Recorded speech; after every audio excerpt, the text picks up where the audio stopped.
quando chega lá, tá, os gregos, eles tinham o costume de adorar muitos deuses, e eles eram tão tementes a esses deuses que eles adoravam, que ali construíram um altar chamado ao Deus Desconhecido. E Paulo, quando olha, diz: quem é esse aí?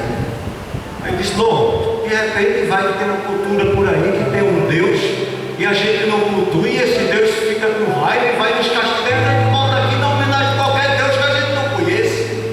Aí Paulo diz: pois é esse, ô glória, é desse Deus que eu estou falando, porque ninguém o conhece, mas ele se deu a conhecer. Glória a Deus. Então, na ovelha perdida, Deus resgata o pecador individualmente. Mas aí, na trilogia da salvação, da redenção, Deus nos fala, Jesus nos fala do Filho pródigo. Em Lucas, no capítulo 15, de 11 a 32, Jesus vai nos narrar a parábola do Filho pródigo.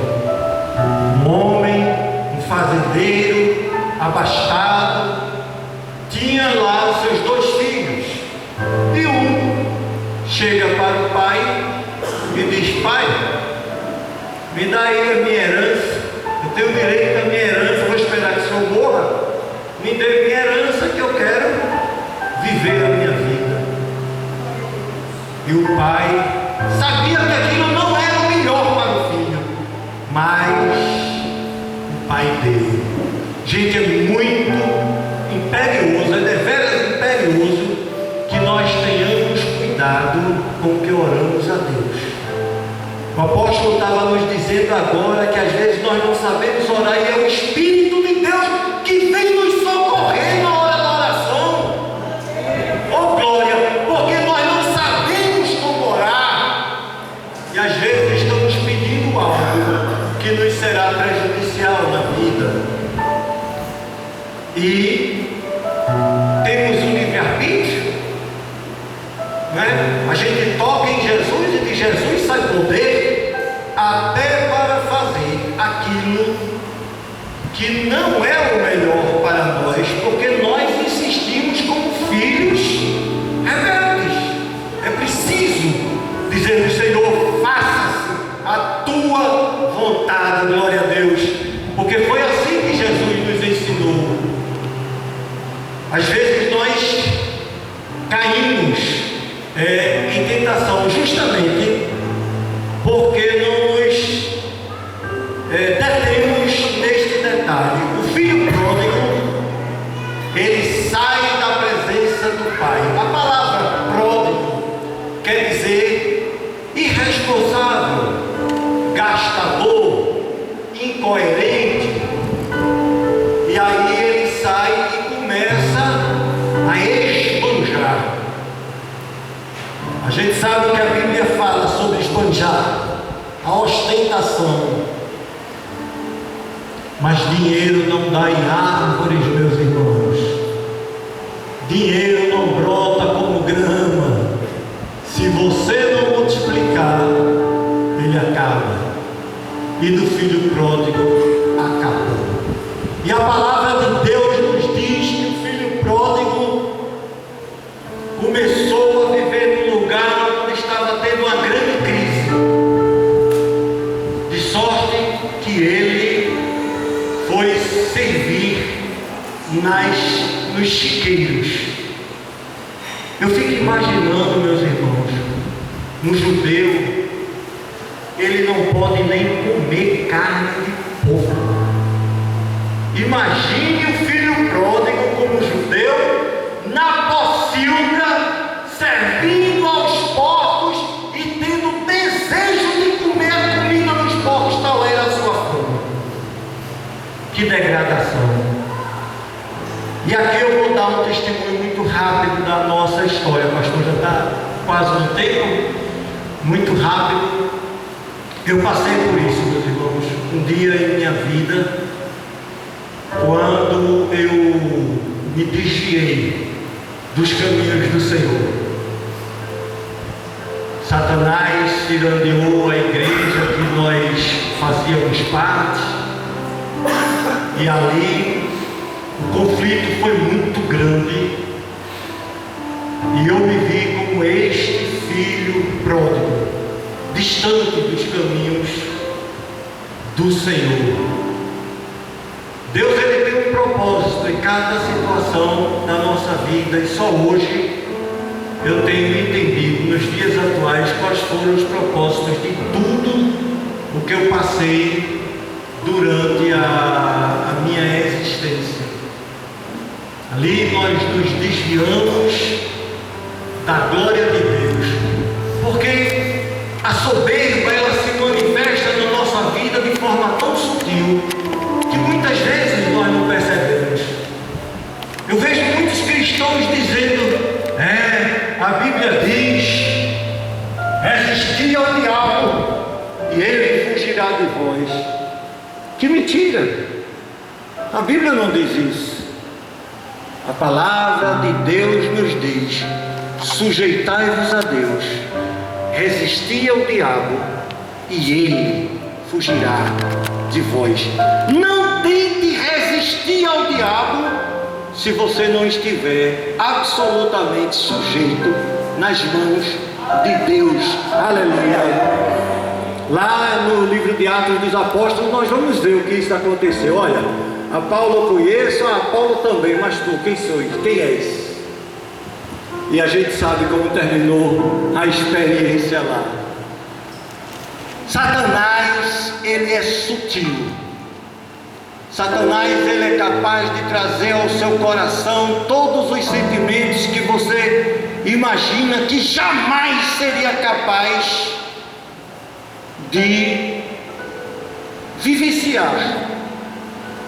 E meus irmãos, Satanás é capaz de seduzir não apenas uma pessoa, mas toda uma igreja. Lembrem-se que quando Cristo manda que se escreva aquelas 7 cartas do Apocalipse, Ele não está escrevendo a um crente, Ele não está escrevendo a um pastor, Ele não está escrevendo a uma pessoa em particular, Ele está escrevendo à igreja. E Ele sempre conclui dizendo: quem tem ouvidos, que ouça o que o Espírito diz à igreja. Eu acredito absolutamente que nós estamos vivenciando a fase da igreja de Laodiceia. Uma igreja rica, uma igreja poderosa. Porque eu sei das tuas obras, sei que dizes: rico sou e estou enriquecido e de nada tenho falta, mas não sabe que és um miserável, pobre, cego e nu. Aconselho-te que de mim compre ouro refinado no fogo e colírio para que unjas os teus olhos. Uma igreja rica, uma igreja poderosa, mas uma igreja morna, uma igreja cuja presença de Cristo está do lado de fora. Apocalipse 3:20 diz: eis que estou à porta e bato. Cada vez que eu ouço ou que eu leio esse texto, eu fico me lembrando, eu acho que os irmãos aqui conhecem ou conheceram um dia aquela música do Zé Ramalho, que fala tá vendo aquele edifício, moço, ajudei a construir. E ele conta a história de um pedreiro que construiu o edifício, que construiu a história, mas ele mesmo não pode entrar naqueles lugares. Hoje Cristo está nessa situação. Ele bate a porta para poder entrar na igreja. Ele diz: se alguém ouvir a minha voz e abrir a porta, entrarei em sua casa com ele, cearei ele comigo. Aleluia. Oh glória! Porque não és quente, porque não és frio e porque és morno, vomitar-te-ei de minha boca. A igreja é o corpo místico de Cristo. Nós temos que viver essa experiência com Cristo de forma totalmente sobrenatural. E quando nós não vigiamos de forma sobrenatural, nós tombamos e caímos. Lá em 1 Coríntios, Paulo diz: quem está de pé, olhe para que não caia. Oh, meus irmãos, quando ele escreve aos Gálatas, ele diz: corrieis bem, quem vos fascinou a deixar do Evangelho, acreditem, basta um pequeno tropeço e o abismo é sem fundo. Até os meus 18 anos de idade, eu conheci a Jesus com 10 anos de idade. Já comecei a pregar com 10 anos de idade. Com 13 anos eu já era um evangelista em todos os lugares. Aos 18 anos, meus irmãos, nós já tínhamos organizado 18 igrejas. Oh, glória! E ali, nossa,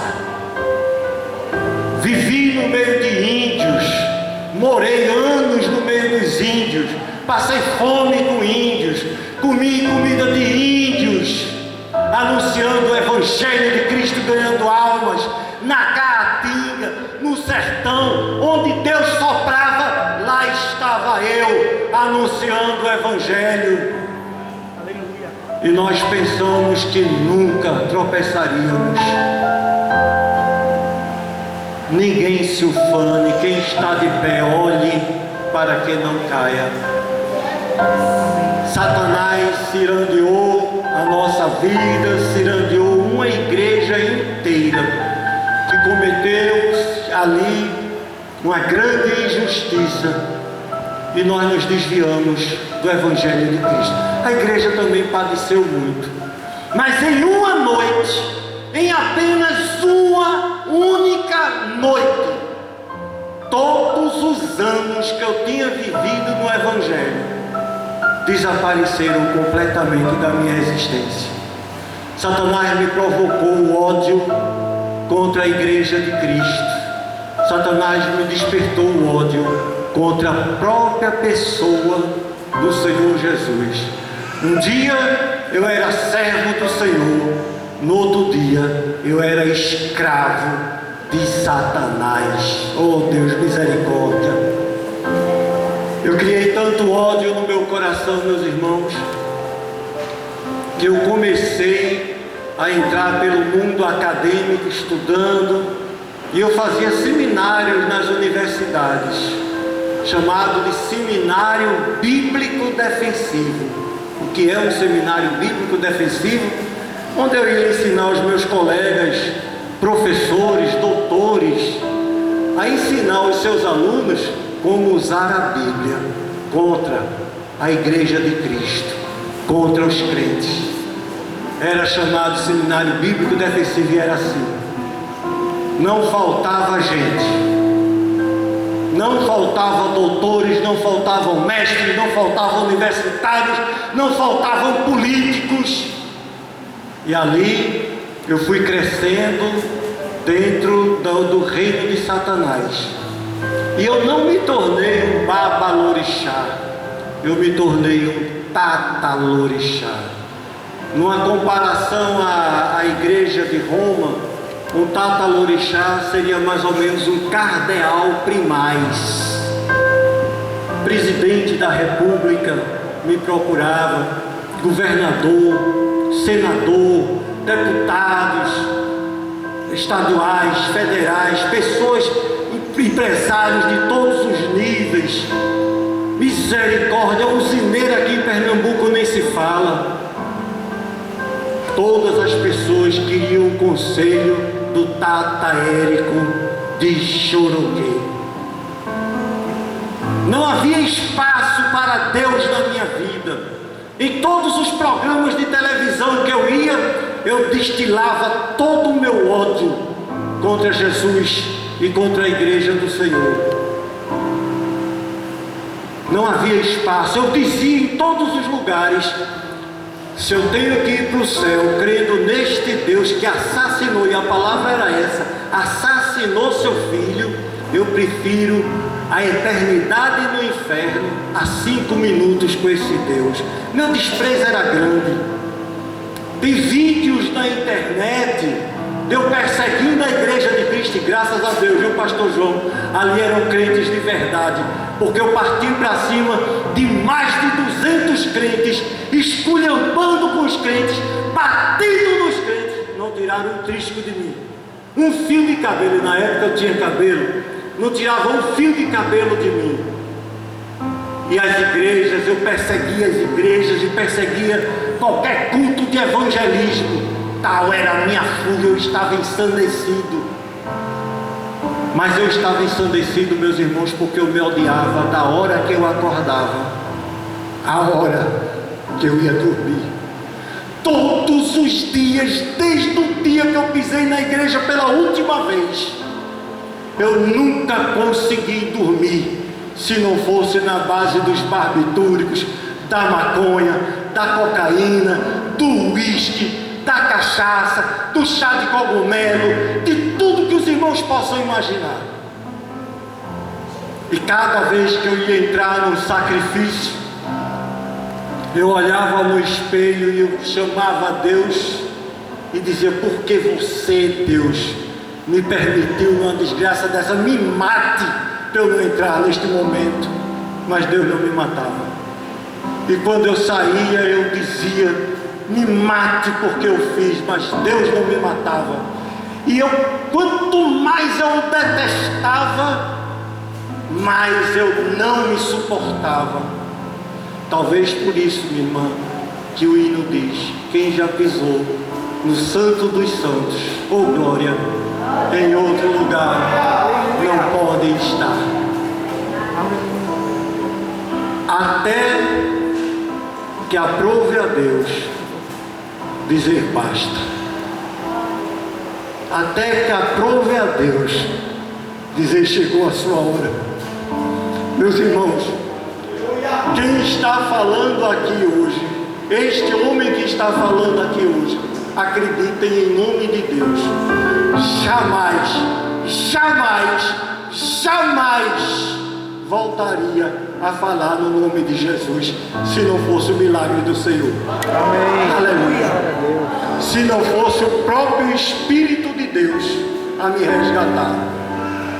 Um dia, estava tendo aqui em Pernambuco, nós fundamos uma comissão de intolerância religiosa, na presença do presidente do Tribunal de Pernambuco, da Assembleia Legislativa e do governador do estado, todos dando apoio à comissão de intolerância religiosa.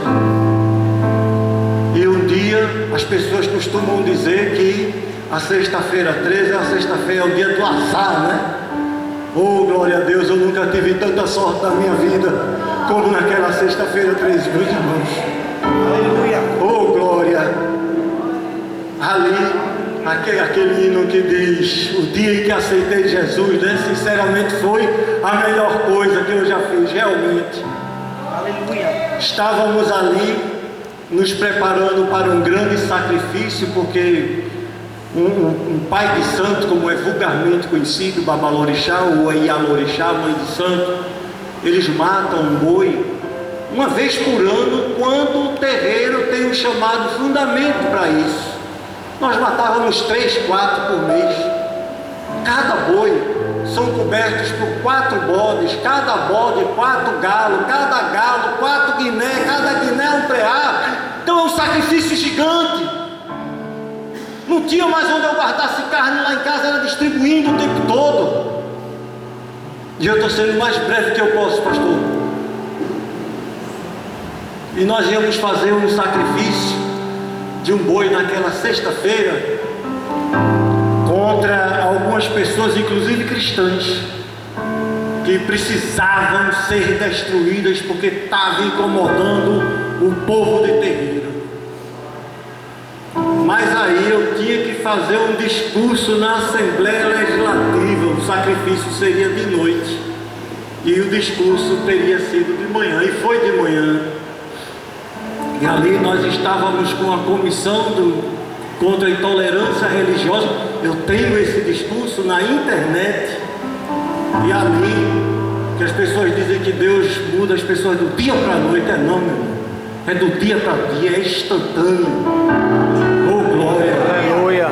E ali nós nos reunimos com vários sacerdotes e sacerdotisas, porque naquele ano nós iríamos começar a quebrar igreja, incendiar igreja, porque crente ia conhecer o poder que a Exu tem entrei na encruzilhada.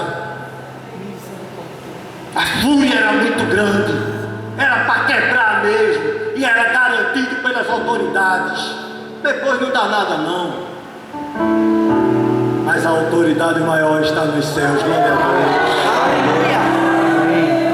Fiz o discurso às 10 horas da manhã, fui para casa, porque à noite seria o sacrifício. Depois que almocei, fiquei deitado assim na rede, e chegou meu outro filho, Paulo Júnior, e só ali eu entendi um texto, sabe, pastor, que eu até então jamais tinha entendido na palavra de Deus. A palavra de Deus diz assim: preciosa é aos olhos do Senhor a morte de seus santos. Eu nunca tinha entendido isso, porque o testemunho é para os homens e não para Deus. Então eu não entendia isso. Eu entendi naquela sexta-feira 13. Meu filho chegou para mim e disse: pai, o senhor sabe que nossa irmã Irene, tia Irene, morreu? Eu tive um choque. Dona Irene, tia Irene, era uma crente que tinha feito muito bem na minha vida quando eu era adolescente, uma pessoa maravilhosa, né? A paletó, pastor, da minha ordenação tinha sido irmã Irene, que tinha feito uma vaquinha para o pessoal para comprar, né? A primeira igreja que eu pastoreei tinha sido ela que tinha me levado na igreja. Quando eu fiz a minha primeira cirurgia do coração, tinha sido ela que me socorreu naquele momento. Então era uma pessoa que eu amava profundamente. Só que isso era janeiro, quando ele me disse, ela tinha morrido em outubro. Eu não sabia. E aí ele disse: pai, ela estava na frente da casa dela, ali quase de frente à igreja batista em Bairro Novo, do pastor amado, pastor Wagner Emanuel. E o pastor Wagner Emanuel estava do lado dela, e de repente um carro se desgovernou e foi em cima da irmã Irene e a esmagou. E ela ficou conversando enquanto ela estava ali com as ferragens, mas ela não ia sobreviver. E o pastor ficou conversando com ela, ela rindo e conversando. E quando tiraram as ferragens, que colocaram ela na ambulância, a última palavra que essa irmã disse: meus irmãos, não deixem de orar pelo irmão Érico. Aleluia, glória a Deus. Glória a Deus. Quando meu filho me disse isso, parece que eu tinha levado um soco no meio do estômago. O Espírito Santo se mexeu dentro de mim e começou a se mover em minha alma. E era como se as escamas tivessem caído dos meus olhos. Eu olhei para onde eu estava. Lá em casa era o segundo maior terreiro de candomblé de Olinda e Recife, em espaço físico. As imagens eram praticamente da minha altura, de concreto puro, imensas. Eu estava de lado da casa dos Exus, cada imagens imensas, bonecos grandes, e eu olhei para os lados e eu disse: o que é que eu estou fazendo aqui? Realmente quem já pisou no Santo dos Santos em outro lugar não pode estar. E ali o Espírito de Deus tomou posse da minha vida e disse: basta. De manhã eu estava na Assembleia Legislativa dizendo: vou incendiar igrejas.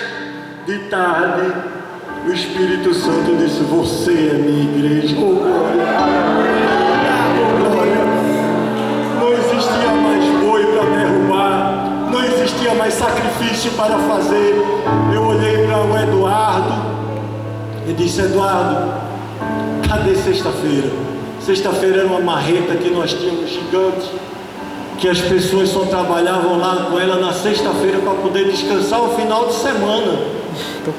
De tão pesada que era, tão grande. Aí ele olhou para mim e disse: pai, é o que eu estou imaginando. Eu olhei para ele e disse: acabou. Acabou tudo agora.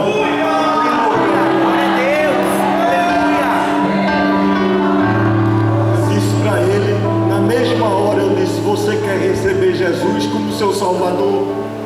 Ele disse: eu quero, meu pai, eu quero Jesus. E aí eu falei o plano de salvação para ele. Mandei pegar a minha Bíblia, que estava debaixo de caixas e mais caixas, tinha levado cheio, mas ela estava lá. E quando eu abri a Bíblia assim, de primeira, estava lá o filho pródigo. Oh, glória a Deus! E eu vi quando ele disse ali: que farei, pois? Levantar-me-ei, irei ter com meu pai e direi: Pai, pequei contra ti na presença dos céus.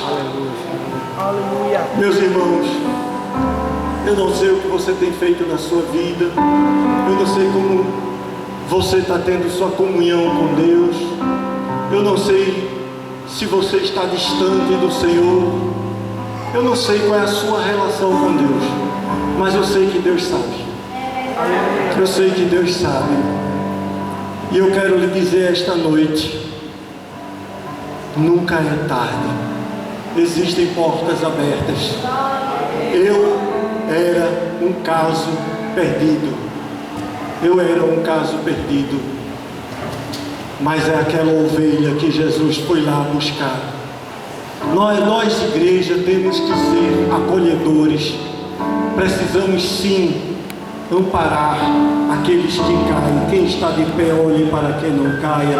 Suportai as cargas uns dos outros. Tratai, cuidai em amor. Amor, irmãos. Como a nossa igreja precisa hoje de amor. Jesus disse: quando se multiplicar a iniquidade, o amor de muitos esfriará. Não é que desapareça, não, é que esfriou. E esfriar é a pior coisa que tem. Jesus disse: por acaso encontrarei eu fé no mundo quando voltar? Essa pergunta não foi para os apóstolos, foi para nós. Meus irmãos, você pode ser uma ovelha perdida, você pode ser um filho que está distante do Pai. Acredite, as portas estão abertas. Aleluia. Jesus quer você de volta na sua vida, e isso é um pacto de fé. Naquele momento ali, quando eu voltei para Cristo, eu me joguei de corpo, alma, espírito e intenção, porque Paulo disse: eu sei em quem tenho crido e que é poderoso para guardar o meu tesouro até o dia final. Graças a Deus, nós temos pregado o Evangelho de Cristo. Alguns terreiros já fecharam as portas, nós testemunhando, porque as pessoas imaginam como é que você saiu, porque quem entra não sai. E as pessoas perguntam a nós: como você saiu? Ah, meu querido, se o Filho vos libertar, vem. Aleluia. Glória a Deus, Senhor.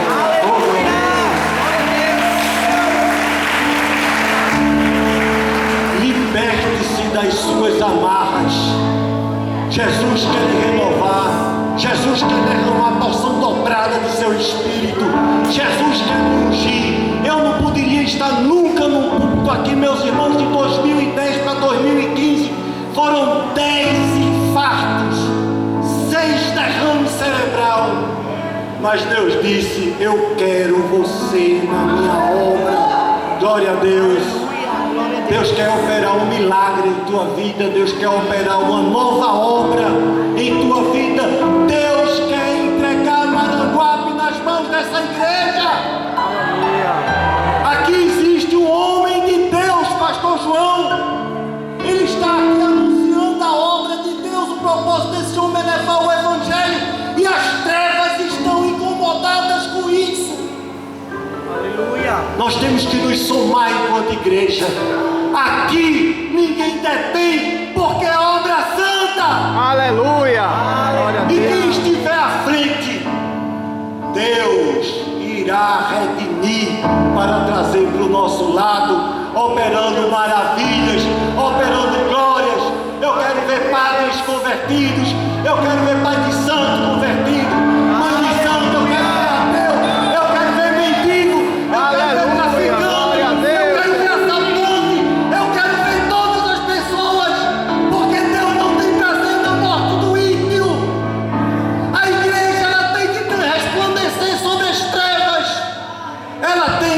transformar o lugar